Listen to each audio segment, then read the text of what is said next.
ba pare di doxal lu mel nii li ngeen xam ne moom moo doon prétexte ñu yokk ci ni moom it damay laaj ndax projet bu ñu naan Inca-Tema BDTP dans le cadre du projet Promoren ndax jox nañ ko oto boo xam ne ci turam la nekk wala déet laajoon naa ko commission boo ma fa tontu woon fa lay yem comme tontu woo ma ko mu indi ko fii ci penc mi laaj ko ndax nekk naam déet ak yeneen problème de gestion yoo xam ne signalé nañ ko sama mbokk bi fi jaar wax na ci problème assainissement Thiès du ma ci xóotal trop waaye Thiès dafa laaj programme spécial bu demee ba centre ville bi chambre de commerce ak yoo xam ne musul inondé Aiglon def naa ni gouverneur yeeg yooyu war nañ fi def carte à risque da nga war a jox jumtuwaay sa administration décentralisée yi ñu def ci carte à risque pour mën a natt dëkk yooyu nga xam ne day amay problème ñu mun ko saafara bale muy ñëwaat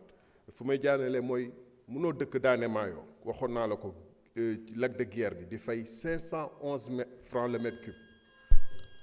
Merci, chers collègues. La parole à honorable Awa Sow.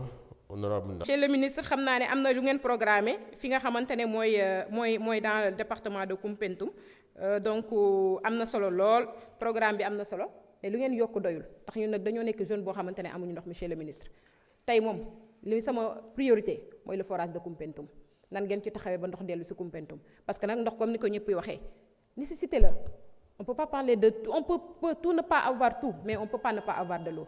Monsieur le ministre, je vous remercie. Merci, honorable Awa. La parole à notre collègue honorable Ndak Cham et honorable Massamba Dieng se prépare.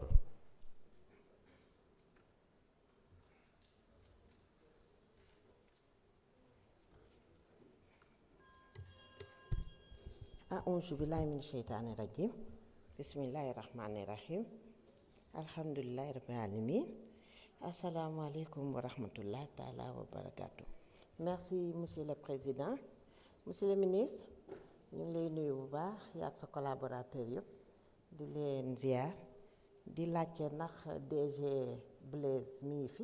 da nga bëgg yow tamit activer sa carte prépayée Mastercard Orange Money toppal tegtal yile ci rubrique Orange Money wu application Maxit cliquer ci icône Mastercard bi daal di bës générer ma carte boo paree confirmer ak sa code secret rek sa Mastercard Orange Money daal di activer gaaw na yomb na te wóor na Orange Money daal mooy kalpe bi la féete fépp. jëm rond-point Mam Abdou ca zone B romb centre évangélique DG Blaise xam na li may wax ndax woo naa ko woowati ko moom ak agent ndaw sonal naa leen nan ma baal ak waaye pareegul na ngeen ci jublu moom xam na lii problème bi parce que nee na gros œuvre la xaw ma lu ñu ci war a def loolu techniquement yéen a koy xam lu mu gën a gaaw ñu gën a ñu jël.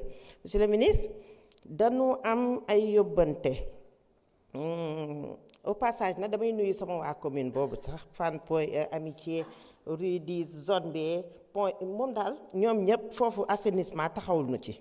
mais yóbbante bi c'est boo demee département Diourbel commune Ndoula village yu Koudé waa Koudé nee nañu dañu duñ la bëgg a sonal ñay laaj forage ak yi ñoom mini lu ndaw forage nga dimbali leen ci nu mu gën a gaawee soxla nan ko. région de Thiès arrondissement Pambal commune Morola ñuy wax village bu ñuy wax Fulum ñoom tamit nee nañu forage dañ koy dégg rek ba léegi amuñu ko. monsieur le ministre dañ lay ñaanal sa yoon bi yàlla na egg gis nañu volonté bi nga am ak sa équipe bi yàlla na nga eggaleeg sago te ba Sénégal yépp gis ci seen bopp waaye daal ñu ngi ci sa gannaaw te ñu ngi sa kanam ñu ngi ànd ak yow ci lépp nag incha allah ñu ngi leen di jaajëfal chers collègues nuyu woon naa leen maa ngi jégalu wasalaam. bonne journée. Merci beaucoup, honorable Ndak. Honorable Massamba Dieng, vous avez la parole. Honorable Moussa Mbaye se prépare.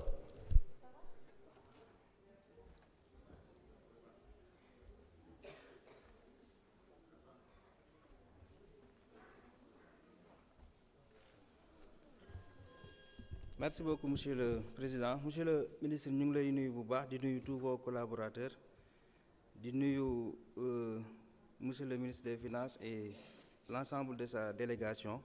Den jaajëfal ci l'augmentation substantielle du budget du ministère de l'hydraulique et de l'assainissement. Donc day wane rek 80% yi day wane ne donc jafe-jafe bi secteur bi di rencontrer ak urgence yi nga xamante ni am na ci. Monsieur le ministre, damay ñëw directement dans le département de Nioro du Rip. Di la féliciter, je pense qu'il y a des initiatives yu ñu fa jël, notamment le château d'eau bi nga xam ne ñu ngi koy construire derrière la préfecture pour gën a mën a jàppale le service de l'eau au niveau de Nioro.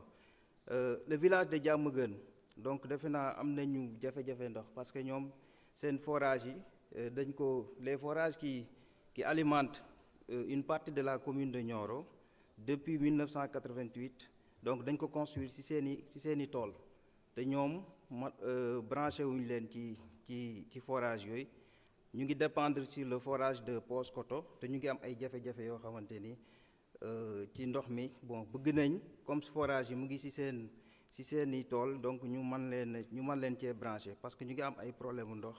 Defe naa saisir nañ le ministère, il faut d'après les services techniques il faudrait un décret pour pouvoir que ñu mën a am ci ndox moom. Donc le village de Gént Kay aussi defe naa sama collègue honorable cité na ko donc il y a aussi l'arrêt des travaux du château d'eau bu nekk Taïba Ndioufène depuis plus d'1 an et les autres villages aussi tels que Ndiéyène Santhie da nga xam ne amuñu ndox depuis presque le château d'eau autant pour moi bi ñu fay construire depuis 2 ans château d'eau bi pareegul. Donc le village de Prokhane aussi, donc le forage de la zone de Kersount qui ne parvient pas à couvrir la zone, le forage de Kër Babou Diop, la qualité de la fourniture d'eau aussi doit être améliorée, surtout en période de Magal Prokhane. Donc le village de Paoskoto aussi, donc il y a le forage de Dingraay, mais aussi boo demee dans la commune de Darou Salam, il y a le forage de Ndemen buy alimenter presque 22 villages. Donc aussi, vous rencontrez de réels problèmes. En Dramé Escale aussi, il y a 4 forages dans la commune, mais c'est seulement les 2 forages qui ont fonctionné. Et le forage de Dramé Escale aussi est dans une situation menaçante. Donc là aussi, véritablement, c'est une préoccupation pour les populations. Donc, monsieur le ministre, nous voulons véritablement def ci dara bala leneen di ci am. Au niveau de Wakunguna aussi, donc le forage paralyse 20 villages. Mais boo xoolee les 20 villages donc villages yi ci bëri mënuñu am ndox. Le forage de Kër Madi Yacine aussi l'eau ne parvient pas jusqu'à Koutango. Donc loolu yëpp c'est pour montrer que monsieur le ministre jafe-jafe ndox mi bëri na ci àll bi. Donc véritablement ñu ngi leen di ñaan ngeen taxaw ci bu baax. Au niveau aussi du Baoballon donc soxla nañ fa aménagement comme à l'image du Promorel. Jërëjëf.